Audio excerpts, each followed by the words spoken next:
Back to politics. ఏపీలో political heat ఒక్కసారిగా పెరిగింది. అమరావతి రైతుల ఆందోళనకు ఏడాది పూర్తయిన సందర్భంగా టీడీపీ వైసీపీ నేతల మధ్య వార్ మొదలైపోయింది. సీఎం జగన్ మాజీ సీఎం చంద్రబాబు మధ్య మాటల తూటాలు పేలుతున్నాయి. అమరావతిలో ఇన్సైడర్ ట్రేడింగ్ జరిగిందని చెప్పి కొందరు కేవలం తమ స్వార్థం కోసమే రాజధాని పేరుతో ఉద్యమం చేస్తున్నారని చెప్పి సీఎం ఆరోపించగా ఆ వ్యాఖ్యలపై టీడీపీ అధినేత చంద్రబాబు నాయుడు మండిపడ్డారు. ఇన్సైడర్ ట్రేడింగ్ జరిగితే ఇన్నాళ్లుగా ఎందుకు నిరూపించలేదని చెప్పి ఆయన ప్రశ్నించారు. ప్రజలను మభ్యపెట్టేందుకు గత ప్రభుత్వ పెద్దలు ఏం చేస్తూ ఉన్నారో కూడా మీ అందరికీ కూడా కనిపిస్తూ ఉంది. ఒక దిగిపోయిన పాలకుడు ఒక చెడిపోయిన బుర్రతో తాను బాగుపడేందుకు, తాను సొంతంగా లాభపడేందుకు, తాను సొంతంగా బాగుపడేందుకు ఇన్సైడర్ ట్రేడింగ్ చేసి రైతుల దగ్గర నుంచి అక్కడ తక్కువ రేటుకు తాను కొనుగోలు చేసి తన బినామీలతో కొనుగోలు చేయించి అక్కడే రాజధాని పెట్టాలని ముందుగానే నిర్ణయించి దాని చుట్టూ గుట్టుచప్పుడు కాకుండా తాను తన బినామీలు భూములు కొనుగోలు చేసి ఆ కొన్న భూముల రేట్లు ఈరోజు ఎక్కడ పడిపోతాయో అని చెప్పి కాపాడుకునేందుకు ఈరోజు ఒక ఉద్యమం చేస్తాను అని చెప్పి గగ్గోలు పెడతా ఉన్న పరిస్థితులు కూడా ఈరోజు ఇక్కడే చూస్తూ ఉన్నాం. ఒక చెడిపోయిన బుర్ర పని చేస్తే ఎలా ఉంటుంది అనేది అక్కడ కనిపిస్తుంది. ఒక మంచి బుర్ర పని చేస్తే ఎలా ఉంటుంది అనేది ఇక్కడ కనిపిస్తుంది. ముఖ్యమంత్రి ఈరోజు కూడా మాట్లాడుతున్నాడు, ఎక్కడో ఇన్సైడర్ ట్రేడింగ్ జరిగిందంట. 19 నెలలు అయింది, ఏం పీకామని అడుగుతున్నా. ఇప్పుడు ఎవడు చెప్పాడు నీకు ఇన్సైడర్ ట్రేడింగ్ అని? ఈ రైతుల మీద నన్ను అడిగారా లేదా? మేము అమ్ముకుంటామని అడిగారా లేదా? ఆ రోజు ఒక కండిషన్, ఇది ప్రభుత్వం కొన్న భూమి కాదు, స్వచ్ఛందంగా మీరు ముందుకొచ్చారు. ప్రపంచంలో ఎక్కడా జరగలేదు. 34,000 ఎకరాలు భూమి స్వచ్ఛందంగా వచ్చి రాష్ట్ర రాజధానికి, ప్రజా రాజధానికి ఉదాత్తంగా మీరు వచ్చారు. సో ఇది పరిస్థితి. మొత్తం మీద అమరావతి రైతుల ఆందోళనకు ఏడాది పూర్తయింది. రాజధానిపై రగడ మళ్లీ తెరపైకి వచ్చింది. ఈసారి ఏకంగా సీఎం జగన్ ఇన్సైడర్ ట్రేడింగ్ జరిగిందని చెప్పి ఆరోపించడం, అలాగే 3 రాజధానులపై రెఫరెండం నిర్వహించాలని చంద్రబాబు సవాల్ చేయడంతో అమరావతి హీట్ పీక్స్కి చేరింది. మరి ఈ ఆందోళన ఏ మలుపు తిరుగుతుంది అనేది ఇప్పుడు చాలా ఆసక్తికరంగా మారింది. ఇదే అంశంపై ఇవాల్టి బిగ్ 7 బిగ్ డిబేట్. అండ్ మనతో పాటు 10 టీవీ స్టూడియోస్లో ఉన్నారు వైఎస్ఆర్ కాంగ్రెస్ పార్టీ నాయకులు శాసనసభ్యులు కరణం ధర్మశ్రీ గారు. నమస్కారం అండి. అలాగే తెలుగుదేశం పార్టీ టీడీఎల్పీ ఉపనేత ఎమ్మెల్యే గోరంట్ల బుచ్చయ్య చౌదరి గారు లైవ్లో జాయిన్ అవుతున్నారు. బుచ్చయ్య చౌదరి గారు నమస్కారం సార్. నమస్కారం. ధర్మశ్రీ గారు విన్నారు కదా, ప్రతిపక్ష నేత ఆరోపించిన 19 నెలలుగా ఇన్ని నెలలు ఇన్సైడర్ ట్రేడింగ్ జరిగిందని మీరు పదే ఆరోపిస్తుంటే ఎందువల్ల ఇంతవరకు ఏమీ చేయలేదని అన్నారు. బుచ్చి చౌదరి గారు కానీ మీకు కానీ ఇక్కడ 10 టీవీ ప్రేక్షకులు కానీ ప్రత్యేక నమస్కారం అమ్మ. ఆయన అంటే మహా గౌరవం కూడాను. చౌదరి గారు చాలా సీనియర్ మోస్ట్, ఆయనకు కూడా తెలుసు ఇన్సైడర్ ట్రేడింగ్ జరిగింది. ఏం పీకర్ అని మాట్లాడుతున్నాడు ఈయన. షికారుకి వెళ్ళినట్టు, కేవలం కూడా షికారుకి వెళ్తున్నట్టు హైదరాబాద్ నుంచి వస్తూ ఒక స్టేట్మెంట్ ఇచ్చేయడం, అక్కడ కనీసం అక్కడ ఉన్నటువంటి అమరావతి రైతుల కోసమో లేకపోతే ఈరోజు ఆంధ్రప్రదేశ్లో జరుగుతున్న అభివృద్ధి కోసం మినిమం కాన్సన్ట్రేషన్ చేయకుండా కేవలం ఏదో ఒక లీడ్ తీసుకుందని చెప్పి అక్కడ అమరావతిని వంక పెట్టుకున్న స్టేట్మెంట్ ఇస్తున్నాడు తప్ప ఏమైనా అక్కడ మూమెంటు 100కు 100 మూమెంట్ ఉంటే ఇప్పటికే చాలా కామెంట్ గవర్నమెంట్ మీద వచ్చేదండి. ఎటువంటి మూమెంట్ లేదు, ఉద్యమం లేదు అక్కడ. అది ఉద్యమం కాదు, నిజంగా 70% ఇన్సైడర్ ట్రేడింగ్ జరిగింది. ఇలా జరిగిందంటే ప్రూవ్ చేయాలంటే మీకు ఒక మాట చెప్తానండి. ఇక్కడ రాజధాని పెడుతున్నాం అని చెప్పి ముందే అగ్రిమెంట్లో అలా అన్యాయాలు చేసుకున్నారు. 70% నిజం అన్యాయాలు చేసుకోవడం పురోని అగ్రిమెంట్లు చేసుకున్నారు. పురోని రాసుకున్న తర్వాత రిజిస్ట్రేషన్ ఎప్పుడు అనౌన్స్మెంట్ చేసిన తర్వాత రిజిస్ట్రేషన్ చేసుకుంటే రిజిస్ట్రేషన్ దాన్ని ఇన్సైడర్ ట్రేడింగ్ అంటారా ఏమంటారు?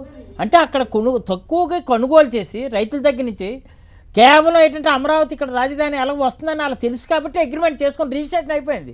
దీన్ని ఏం పీకారంటే ఎలా పెక్కుతారు? ఎందుకంటే రిజిస్ట్రేషన్ అయిపోయిన డాక్యుమెంట్స్ ఉన్నాయి కదా. దీనికి కేవలం అంతకుముందు కొనుగోలు చేసిన మాట వాస్తవం కదా.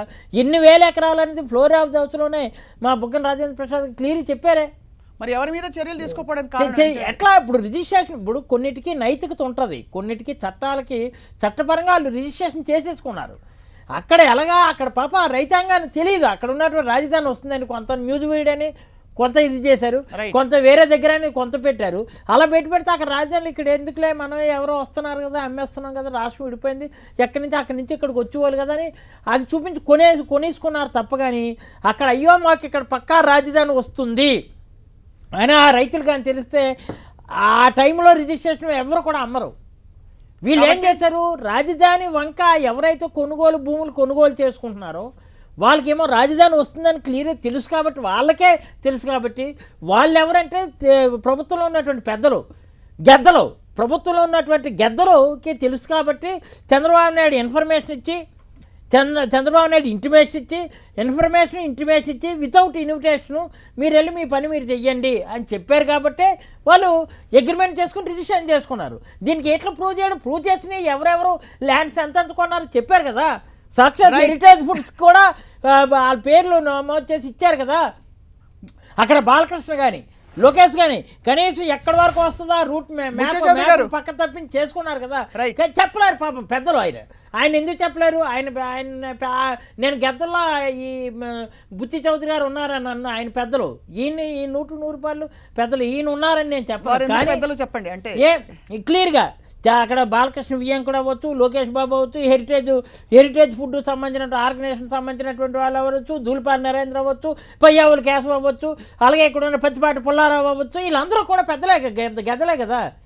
ఆ గెద్దలందరూ కూడా ఇలా అక్కడ ఉన్నటువంటి రైతాంగాన్ని అమాయకత్వం చేసి వీళ్ళ నాయకత్వం వహిస్తూ వీళ్ళకి ఏంటంటే ఇమీడియట్గా ఇన్సైడ్ ట్రేడింగ్ జరిగింది కాబట్టి ఆ భూములు ఎక్కడ కోల్పోతారని చెప్పి ఈ రోజేమో 13 జిల్లాలకి నాయకత్వం వహించే వాళ్ళు 13 గ్రామాలకు పరిమితం అయిపోయినటువంటి పరిస్థితికి వచ్చారు. మళ్ళీ ఏం పీకినే అని వాస్తవాలు చెప్పిన తర్వాత కూడా ఇంకా పిల్లి గల్లగంత కట్టినట్టు చేస్తున్నారంటే అది అర్థం ఉందండి. ఇది 100 రూపాయలు ఇన్సైడ్ ట్రేడింగ్ జరిగింది. ఇది ఉద్యమం అది ఏంటంటే కేవలం ఏంటంటే ఇక్కడ 7-8 గ్రామాల్లో ఉన్నటువంటి రైతులు మభ్యపెట్టి మోసం చేసి ఆంధ్రప్రదేశ్ ప్రజలకి అన్యాయం చేయాలని తలపెడుతున్నారు. 3 రాజధానులు 8% తీసుకున్న నిర్ణయాన్ని 3 ప్రాంతాల్లో ఈ రోజు కూడా హర్షం వ్యక్తం చేస్తున్నారు. అమరావతి ఉద్యమానికి సంవత్సరం అయింది బుచ్చే చౌదరి గారు. సంవత్సరం అయింది, సంవత్సరం కాదు సంవత్సరం అయింది. ఆ రేట్లు కావాలని మభ్యపెట్టి చేస్తున్నారు. నిజంగా కానీ యాజిటేషన్ అంటే తెలంగాణ యాజిటేషన్. బుచ్చే చౌదరి గారు ఎక్కడా ఎవరు ఉద్యమించట్లేదు, కొంతమందిని రెచ్చగొట్టి ప్రతిపక్ష నేతలు మాత్రమే, ప్రతిపక్ష పార్టీ నాయకులు మాత్రమే కొంతమందిని రెచ్చగొట్టి కావాలని ఏదో చేస్తున్నారని చెప్పి అంటున్నారు. ధర్మశ్రీ గారు ఏమంటారు సార్? స్వప్న గారు సార్ ఇందాక సంవత్సరికం అన్నారు. మా తమ్ముడు ధర్మశ్రీ గారు నోరు అదుపులో పెట్టుకోవాలని చెప్తా ఉన్నాను. సంవత్సరికాలు ఎవరికి జరుగుతాయో ఎప్పుడు జరగబోతాయో త్వరలోనే తేలిపోతుంది, అది పక్కన పెడదాం. ఇవాళ సంవత్సరం పాటు పోరాడారు. అక్కడ మహిళా రైతులు కానీ, దళితులు కానీ, బలహీన వర్గాలు కానీ సంవత్సరంగా ప్రశాంతంగా ఉద్యమం చేస్తూ ఉన్నారు తమ హక్కుల కోసం. తమ ఏదైతే భూములు 34,000 ఎకరాలు ప్రభుత్వానికి దక్కలపరిచి తమ భవిష్యత్తులో బాగుంటాయి, ఇక్కడ రాజధాని వస్తుందన్న భావంతో సిఆర్డీఏ యాక్ట్ కింద ఇచ్చారు. ఈ ప్రభుత్వం సిఆర్డీఏ యాక్ట్ని రద్దు చేసింది. అంటే వాళ్ళ హక్కులు హరించడం కోసం. వాళ్ళు ఎందుకు ఇచ్చారు భూములు, ఎందుకు ఇచ్చారు? దాంట్లో 1/4 వాళ్ళకు వచ్చేది. మొదటి నుంచి చెబుతున్నాం, ఏదైతే ఇచ్చిన ఎకరంలో 1/4 వాళ్ళకి డెవలప్ చేసి పూర్తి సౌకర్యాలు ఏర్పాటు చేసి ఇస్తామని ప్రభుత్వం అంగీకారం చెప్పింది. నేను అడుగుతా ఉన్న ధర్మశ్రీ గారిని, మీరు ఇవాళ ఇన్సైడ్ ట్రేడింగ్ అంటున్నారు. ఎన్నికల ముందు మీ మంత్రులు, మీ ముఖ్యమంత్రి ఇదే రాజధాని అమరావతిగానే ఉంటుందని ఎందుకు చెప్పారు? మీరు ఇన్సైడ్ 5 సంవత్సరాల ప్రతిపక్షంగా ఉన్నారు. ఇన్సైడ్ ట్రేడింగ్ జరిగితే మీరు ఇదిగో ఇన్సైడ్ ట్రేడింగ్ జరిగింది కనుక నేను ఎన్నికలకు వెళ్తున్నాను, నేను జరిగితే 3 రాజధానులు ఎందుకు చెప్పలే? ఎన్నికలు అయ్యి అధికారంలోకి వచ్చిన తర్వాత ఎందుకు చెబుతున్నారు? దెన్ ఇన్సైడ్ ట్రేడింగ్ అంటే ఏంటి? నేను స్వప్న ఫస్ట్ క్యాపిటల్ అమరావతి అని ఇది ప్రాంతం మంచిదని చెప్పిన వాడిని ఫస్ట్ వాడిని నేనే. శివరామకృష్ణన్ కమిషనర్ కానీ ఆ రోజున ఎవరైతే ఇవాళ ముఖ్యమంత్రి గారికి సలహాదారుగా ఉన్న అజయ్ కల్లం ద్వారా కిరణ్ కుమార్ రెడ్డి గారు ముఖ్యమంత్రిగా ఉన్నారు, ఆయనకు కానీ తర్వాత ప్రభుత్వం వచ్చిన చంద్రబాబు గారు కానీ అమరావతిలో ఈ లొకేటెడ్ ఏరియాలో బాగుంటుంది, ఇక్కడ సెంట్రల్లీ లొకేటెడు, నీటి సమస్య లేదు, రైల్వే నెట్వర్క్ ఉంది, రోడ్ నెట్వర్క్ ఉంటుంది, భూములు కూడా ఇస్తారు రైతులు అని చెప్పాను. ఫస్ట్ అనౌన్స్ చేశాను నేనే. మరి నేనెందుకు కొనలేదు? రాజధానికి డిసైడ్ కాకతలకే నేను అందరికీ చెప్పా ఈ ప్రాంతంలో రాజధాని వస్తుందని చెప్పాను. విజయవాడలో ప్రెస్ మీట్లో కూడా చెప్పాను. బుచ్చే చౌదరి గారు వినండి ధర్మశ్రీ దయచేసి వినండి. నేను మీరు పెద్దలట, మిగతా వాళ్ళు గద్దలని వారన్నారు సార్. ధర్మశ్రీ గారు వినండి సార్, మీరు చెప్పిందంతా విన్నా కదా సార్ చెప్పండి. మీరు ఎవరు గద్దలో ఎవరు రాబందులో 42,000 కోట్ల రూపాయలు ఎవరు దోచుకుంటే ఇవాళ ఈడీ కేసుల్లో ఉన్నారో అందరికీ తెలుసు. రాబందులు గద్దలు లేదా సంవత్సరకాలు ఎప్పుడు జరగాలో జరుగుతాయి, ఎవరికి జరగాలో అలా జరుగుతాయి, పక్కన పెడదాం. ఇవాళ ప్రశాంతంగా ఉద్యమం ఎందుకు ఉలిక్కి పడుతున్నారండి? మీ మంత్రి ఇందాక కొడాలి నాని గారు మాట్లాడింది చూసాం, పచ్చి బూతులు తిడతా ఉన్నాడు. బూతుల మంత్రి ఆయన, బేతాళ మంత్రిలాగా బూతులు తిడతా ఉన్నాడు. మంత్రి కనీస బాధ్యత, ధర్మశ్రీ గారో బుచ్చిచోర మాట్లాడిన స్థాయిలో మంత్రి మాట్లాడకపోతే ఏమనుకుంటారు? ఇలాంటి బూతుల మంత్రులతో మాట్లాడిస్తా ఉన్నాడు జగన్మోహన్ రెడ్డి గారు. ఇవాళ ఎందుకు ఉలిక్కిపడుతున్నారు? సంవత్సరంగా పోరాడు ప్రశాంతంగా ఇండస్ట్రీ ఉన్నటువంటి వాడు ఏం పీకుతారు? ధర్మశ్రీ గారు ఇప్పుడు నాకుతున్నాడు కదా ఆయన. నేను అడుగుతున్నా ధర్మశ్రీ గారు, మీరు ఇన్సైడ్ ట్రేడింగ్ అయితే వినండి సార్, వినండి సార్. స్పీకర్ ఏం స్పీకర్ అని అడుగుతారు రైతులు అడుగుతారు, మేము అడుగుతాం. పరుషమైన పదజాలం గురించి సంబోధించారు కాబట్టి వినండి సార్, వినండి. 9 నెలలు అధికారంలో ఉన్నారు. 9 నెలలుగా అధికారంలో ఉండి యంత్రాంగం అంతా చేతిలో పెట్టుకొని ఇవాళ చేతులు ఎత్తేసి సిబిఐ ఎంక్వైరీ చేయండి అని అంటే మీ చేతుల్లో ఏమీ లేదా? కాదు, ఏంటండి మీ ఎవరైతే విశాఖపట్నం చేసిన మీ మిత్రుడే, మొన్నటిదాకా మీ మిత్రులే, మీరు ఆయన శిష్యులే, మర్చిపోకండి. గోల్స్పాటి మూర్తి గారికి మీరు శిష్యులే, మర్చిపోకండి. వాళ్ళు ఏదైతే కొన్నది ఎప్పుడు రాజశేఖర రెడ్డి గారు అలాట్మెంట్ చేసిన భూమిని తెచ్చి ఇవాళ అంట కడతారా? జగ్గయ్యపేట దగ్గర ఇండస్ట్రీ కోసం ఇచ్చిన భూమిని తెచ్చి ఇవాళ ఇన్సైడ్ ట్రేడింగ్ అంటారా? ఎవరో ఎక్కడ దూరంగా రాజధానికి 30-40 కిలోమీటర్లో ఎవరైనా కొనుక్కుంటే దాన్ని దీనికి ముడి పెడతారా? అమరావతిలో 120 రాజధాని అనౌన్స్ చేయడానికి ముందు జరిగిన రిజిస్ట్రేషన్లు 128 ఎకరాలు. ఇప్పుడు ఏమంటున్నారు? ఇక మాట మార్చి అబ్బే అగ్రిమెంట్లు చేసుకొని తర్వాత రిజిస్ట్రేషన్ చేయించుకున్నారని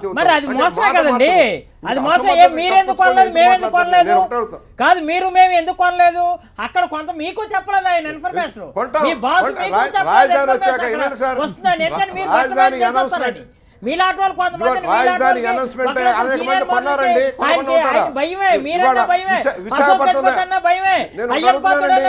విశాఖపట్నం ఎందుకు కొన్నారు? హైదరాబాద్ ఎందుకు కొంటున్నారు? విశాఖపట్నం ఎందుకు కొంటున్నారు? మీ నాయకులు ఎక్కడ దొనకొండలో ఎందుకు కొన్నారు? దొనకొండలో మీ నాయకులు ఎందుకు కొన్నారు? ఇవాళ విశాఖపట్నంలో మీ వైఎస్ఆర్ పార్టీ నాయకులు ఎందుకు ఆక్రమించుకుంటా ఉన్నారు? చెప్పండి. మీరే మాట్లాడారు. ఆక్రమణ డాక్యుమెంట్లు ఉన్నాయి. ప్రజల అభిప్రాయం రాజధాని అమరావతికి సపోర్ట్ గా ఉంది. అన్ని పార్టీలు కూడా దానికి మద్దతు ఇస్తా ఉన్నాయి. మీరు ఇవాళ భయపడుతున్నారు. 18 నెలలకే తిరుగుబాటు వస్తుంది ప్రజల్లో. ప్రభుత్వం మీద వ్యతిరేకత ప్రబలిపోతా ఉంది. ప్రభుత్వం మీద ఎందుకని ఇక బూతులు లంకించుకున్నారు. ఇక మాట చెప్పలేక, సమాధానం చెప్పలేక, ప్రజలు సమాధానించలేక ఇవాళ మీరు బూతులు పంచారు. బూతుల ప్రభుత్వం ఏం చేయాలి? బుచ్చచంద్ర గారు, ధర్మశ్రీ గారు ఆరంభంలో ఒక మాట అన్నారు, ప్రతిపక్ష నేత ఎప్పుడో బుద్ధి పుట్టినప్పుడు వెళ్ళి అక్కడికి వెళ్ళి ఒక స్టేట్మెంట్ ఇచ్చి వచ్చేస్తున్నారని చెప్పారు. అంటే ఇలాంటి వైఖరితో అసలు నిజంగా ఉద్యమం ఉందా లేదా, ఉన్నా కూడా దానికి ఆజ్యం పోస్తుంది మీ పార్టీ నాయకులు అన్నారు. రెండో పాయింట్ మీరు రెఫరెండం అన్నారు. రెఫరెండం గురించి అడిగారు ధర్మశ్రీ గారు. రెఫరెండంకి సిద్ధంగా ఉన్నారా? ఒకవేళ ప్రూవ్ చేసుకోవడానికి ప్రజల మద్దతు లేదు, ప్రజలు ఎటువైపు ఉన్నారో మీరు సిద్ధంగా ఉన్నారని అడిగారు ప్రతిపక్ష నేత. తప్పులో కాలేసి తప్పుల మీద తప్పు చేస్తూ కూడా ప్రజలకి ఏంటంటే ముప్పు వాటిల్లే రీతిలో ఆ విధంగా వ్యవహరించారు కాబట్టి 2019 ఎలక్షన్ రెఫరెండం కింద వీళ్ళు ఎక్కడ పెట్టాలో అక్కడ పెట్టారు. మమ్మల్ని ఎక్కడ కూర్చోబెట్టాలో అక్కడ కూర్చోబెట్టి మమ్మల్ని ఒక స్థానం, పవిత్రమైన స్థానంలో నిలబెట్టారు. మమ్మల్ని నిలబెట్టారు, వీళ్ళు కూర్చో ఎక్కడ పెట్టాలో పెట్టారు. అదే రెఫరెండం. నిజంగా దమ్ము ఉంటే, నిజంగా కానీ వీళ్ళకి చిత్తశుద్ధి ఉంటే, అమరావతిలో ఉద్యమాలు జరుగుతున్నాయి కదండి, ఉద్యమం అంటున్నారు కదా, అమరావతిలో జరుగుతున్నటువంటి తెలుగుదేశం నాయకులు ఎవరైతే ఉన్నారో రాజీనామా చేయించమనండి, మేము రాజీనామాకు సిద్ధం. ఒకటి లేదు కుప్పలోనే చేయాలనుకుంటున్నాడేమో చేయమనండి చంద్రబాబు నాయుడిని, అక్కడ పోటీ చేయడానికి సిద్ధం. రెండు, అది కాదు ఇక్కడ తెలంగాణలో చూడండి, ఆ రోజు ఉద్యమం చేస్తే వాళ్ళు 18 మంది రాజీనామా చేశారు, 11 మంది మళ్ళీ శాసనసభలో గెలిచారు. అలా ఇక్కడ ఉద్యమకారులు ఉద్యమం ఎక్కడుంటే అక్కడ అక్కడ రాజీనామా చేయాలా?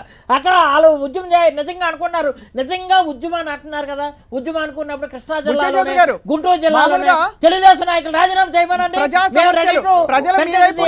అంటున్నారు కాబట్టి బుచ్చే చౌదరి గారు ప్రజలు మీ వైపు ఉన్నారని అంటున్నారు కాబట్టి బుచ్చే చౌదరి గారు ఎలా ఉందంటే ఇది సాధ్యం అంటారా? ఏం చేస్తావు సార్ చెప్పండి బుచ్చే చౌదరి గారు. స్వప్న సార్ స్వప్న అమ్మ స్వప్న చెప్పండి. ఇవాళ ధర్మశ్రీ గారు మాట్లాడుతున్నారు. నేను 6 నెలల కిందటే సవాల్ ఇసిరా. నేను నా రాజమండ్రి, అది గుంటూరు కృష్ణా జిల్లాలో లేదు, రాజమండ్రి రూరల్లో నేను రాజీనామా చేస్తా. ఆళ్ళ రామకృష్ణారెడ్డినో శ్రీదేవినో అక్కడ రాజీనామా చేయమండి, మంగళగిరిలో ఆయన్ని, ఇక్కడ నేను చేస్తా, రిఫరెండంగా తీసుకుందాం, ఈ 2 బై ఎలక్షన్లు రమ్మని ఛాలెంజ్ చేస్తామన్నా. నేను చేస్తానన్నా, రమ్మనండి. కొడాలి నాని రాజీనామా చేయమండి, కొడాలి నానిని గుడివాడలో కొడాలి నాని రాజీనామా చేయమండి. నేను ఛాలెంజ్ చేస్తున్నా, మీకు దన్నుంటే నేను రాజీనామా చేస్తా. ఇదిగో నేను రాజీనామా చేస్తా, మీరు సిద్ధమా? విశాఖపట్నంలో మీరు సిద్ధపడండి. విశాఖపట్నంలో పోనీ అంత రాజధానికి మద్దతు ఉందని మీరు అంటున్నారు. విశాఖపట్నంలో మీరు, రాజమండ్రిలో నేను, కొడాలి నాని ముగ్గురు చేద్దాం, లేదా మంగళగిరిలో ఆళ్ళ రామకృష్ణారెడ్డి 4 చేద్దాం. 4 కొంతమంది చేయడం అయ్యా మీ మాటకేమీ నేను స్వీకరించకపోవడం కాదు, ఒకటేనమ్మా, మేము కన్విన్స్ అవుతాం. కానీ ఇక్కడ ఒక మాట చెప్తున్నా, రేపే రాద్దాం రండి. మంగళగిరి ఆళ్ళ రామకృష్ణారెడ్డి, గుడివాడ కొడాలి నాని, ధర్మశ్రీ గారు, బుచ్చి చౌదరి 4 రాజీనామా చేద్దాం. 4 రాజీనామా చేద్దాం. సవాలు ఇస్తున్నా, 4 రాజీనామా చేద్దాం. మా ఇంటికి ఏం తెస్తావు? మీ ఇంటికి నేను వస్తాను కాబట్టి మీ ఇంటికి వచ్చిన నాకేమి ఇస్తావు అనే సామెతలా ఉంది. అలా కాదు, ఇక్కడ అంటే 2 సీట్లు వచ్చింది.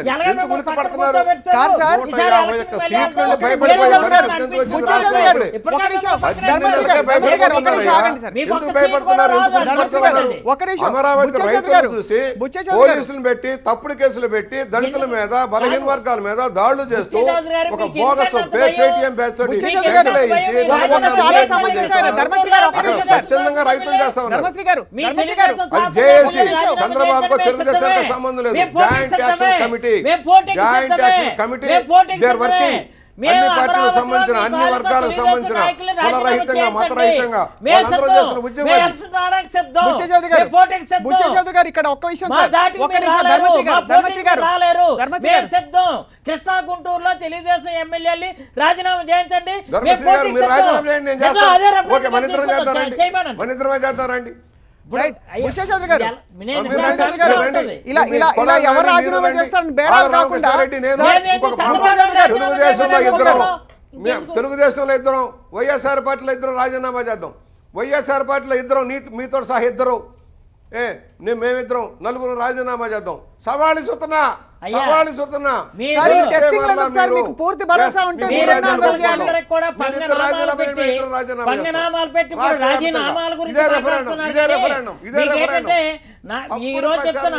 మీరు ఫ్యాక్ట్ గా బుచ్చి చౌదరి గారు ఉద్యమం ఉన్నదంటున్నారు కదా, మేము ఉద్యమం లేదంటున్నాం. ఉద్యమం కాదు, ఉద్యమం అంటున్నాం. అది మీరు రెఫరెండ్ అంటున్నారు. తెలుగుదేశం ఎమ్మెల్యేల చేత అక్కడైతే ఉద్యమం లేనే లేదు. పెయిడ్ ఆర్ట్ ఇన్సైడ్ ట్రేడింగ్ తో 150 సీట్లు పని చేయలేక ప్రభుత్వం చతికిల పట్టుకుంటాము. అభివృద్ధి లేదు, అప్పులు మార్చారు. బుచ్చే చౌదరి గారు,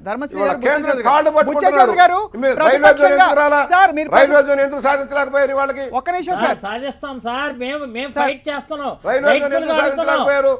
ఢిల్లీ వెళ్ళి కాళ్ళు అట్టుకుంటున్నారు. మీరేం చేస్తున్నారు? 150 సీట్లు, 22 మంది పార్లమెంటు. మీరెందుకు కనీసం ఉత్తరాంధ్ర గురించి మాట్లాడలేకపోతున్నారు?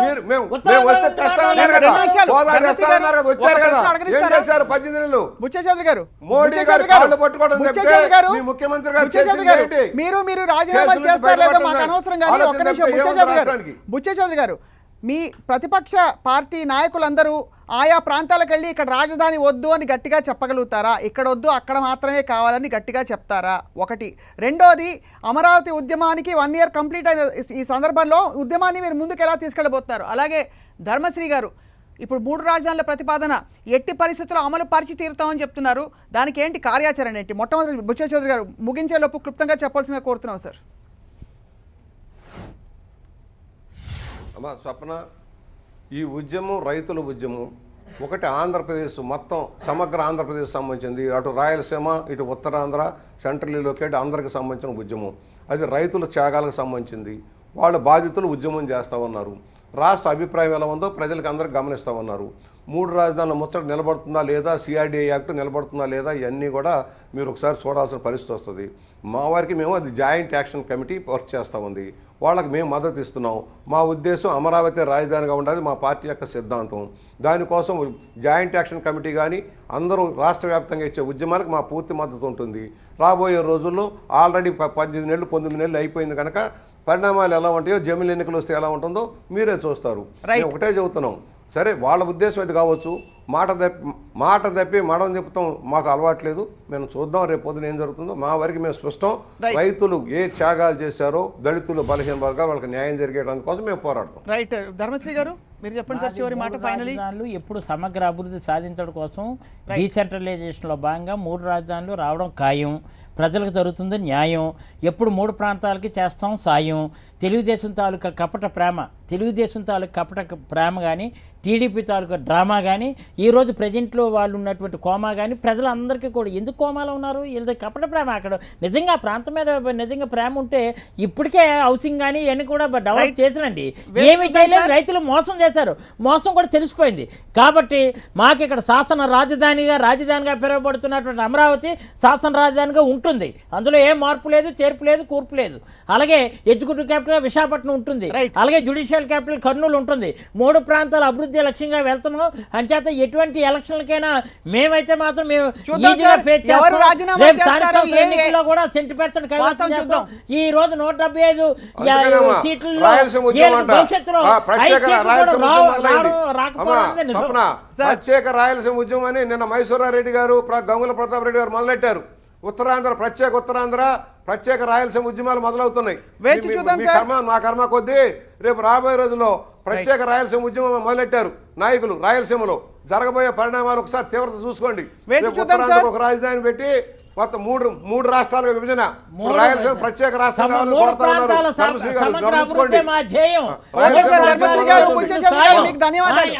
ధన్యవాదాలు సార్. ఇది వాళ్ళ బిగ్ 7 డిబేట్. వేచి చూద్దాం రాబోయే రోజుల్లో పరిణామాలు ఎలా విస్తరించబోతున్నాయని చెప్పి. ఇది వాళ్ళ big 7 debate. Thank you for watching.